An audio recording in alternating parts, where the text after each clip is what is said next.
Hello friends, welcome back to my YouTube channel Praneeth mummy. இன்றைக்கி இந்த வீடியோவில் குழந்தைக்கு சளி பிடிச்சிருக்கு அப்படின்னா என்னென்ன ஹோம் ரெமெடிஸ் பண்ணணும் அப்படின்னு சொல்லிட்டு ஏற்கனவே போட்டிருக்கேன். எந்த மாதிரி சிரப் கொடுக்கணும், எப்படி ஹேண்டில் பண்ணணும் அப்படிங்கிற வீடியோஸ்லாம் ஆல்ரெடி போட்டிருக்கேன். இந்த வீடியோவில் உங்கள் குழந்தைக்கு சளி பிடிச்சிருந்துச்சு அப்படின்னா என்னென்ன சாப்பிட கொடுக்கணும், என்னென்ன சாப்பிட கொடுக்கக்கூடாது அப்படிங்கிறத பற்றி மட்டும் இந்த வீடியோவில் பார்க்கலாம். நம்ம வீடியோக்குள்ளே போகலாம். வீடியோக்குள்ளே போகிறதுக்கு முன்னாடி என்னோடய சேனலை இன்னும் சப்ஸ்கிரைப் பண்ணலைன்னா மறக்காமல் சப்ஸ்கிரைப் பண்ணிவிட்டு பெல் பட்டனையும் கிளிக் பண்ணிக்கோங்க.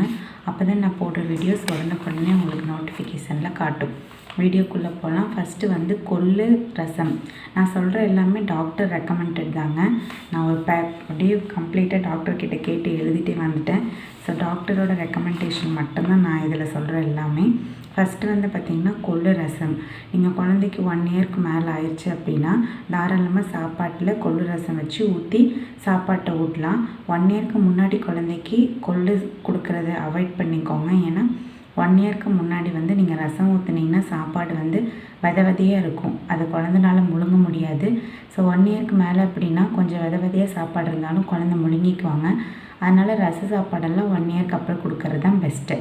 அதுக்கடுத்தது கொள்ளு பருப்பு. செகண்ட் கொள்ளு பருப்பு. தாராளமாக 1 இயருக்கு முன்னாடியே நீங்கள் குழந்தைக்கு கொள்ளு இன்ட்ரடியூஸ் பண்ணலாம். ஆனால் நம்ம கொள்ளு எப்போயுமே கொஞ்சம் விதையாக தான் அரைப்போம். நல்லா சாஃப்டாக அரைக்க மாட்டோம். நீங்கள் குழந்தைக்கு கொடுக்குற மாதிரி இருந்துச்சுன்னா நல்லா சாஃப்டாக அரைச்சிக்கோங்க. நல்லா சாஃப்டாக அரைக்கிற மாதிரி இருந்தால் மட்டும் 1 இயர் முன்னாடி பேபிக்கு இன்ட்ரடியூஸ் பண்ணுங்கள். இல்லை கொஞ்சம் விதையாக தான் அரைச்சிருக்கீங்க அப்படின்னா பெஸ்ட்டு 1 இயருக்கு அப்புறம் இருக்கிற பேபிக்கு சளி பிடிக்கும்போது கொள்ளு கொடுக்கறது ரொம்ப நல்லது. உங்கள் குழந்தை முட்டை சாப்பிடுவாங்க, முட்டை பொரியல் செஞ்சால் நல்லா சாப்பிடுவாங்க அப்படின்னா முட்டை பொரியல் செஞ்சுட்டு அது கூட கொஞ்சம் மிளகு போட்டுக்கோங்க.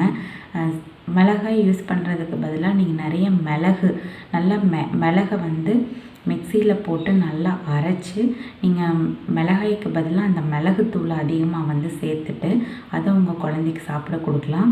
இது 2 இயர்ஸ்க்கு மேலே இருக்கிற குழந்தைக்கு ட்ரை பண்ணுங்கள்.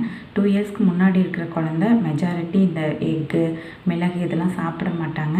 ரொம்ப காரமாக ஃபீல் பண்ணுறாங்க அப்படின்னா இதை அவாய்ட் பண்ணிக்கலாம். அடுத்து சூப் வகைகள். சூப் வகைகளில் ரொம்ப ரொம்ப முக்கியமானது சிக்கன் சூப் தாங்க. சிக்கன் சூப், மட்டன் சூப்பு இந்த ரெண்டுமே சளி பிடிச்சிருக்கிறப்போ உங்கள் குழந்தைக்கு கொடுக்குறது ரொம்ப ரொம்ப நல்லது.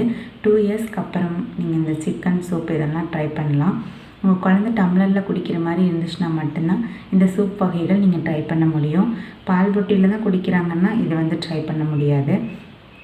அடுத்து மீனுமே குழந்தைக்கு 2 வயசு இல்லைன்னா 3 வயசுக்கு மேலே கொடுக்கறது தான் நல்லது. ஒரு குழந்தைங்க ஒரு மாதிரி. சில குழந்தைங்களுக்கு 2 வயசுலேருந்தே மீன் சேர ஆரம்பிச்சிடும். சில குழந்தைக்கு 3க்கு மேலே ஆனால் தான் மீன் சேரும். உங்கள் குழந்தைக்கு சாப்பிட்றது நல்லா மீன் சாப்பிட்டுக்குவாங்க அப்படின்னா மட்டும் சளி பிடிச்ச டைமில் மீன் கொடுத்தீங்க அப்படின்னா ரொம்ப நல்லது. ரச சாதம் தாங்க. ரச சாதம் எல்லா குழந்தைங்களுக்கும் கொடுக்கலாம். 2 இயர்ஸ்க்கு மேலே தாராளமாக எல்லா ரசமே கொடுக்கலாம்.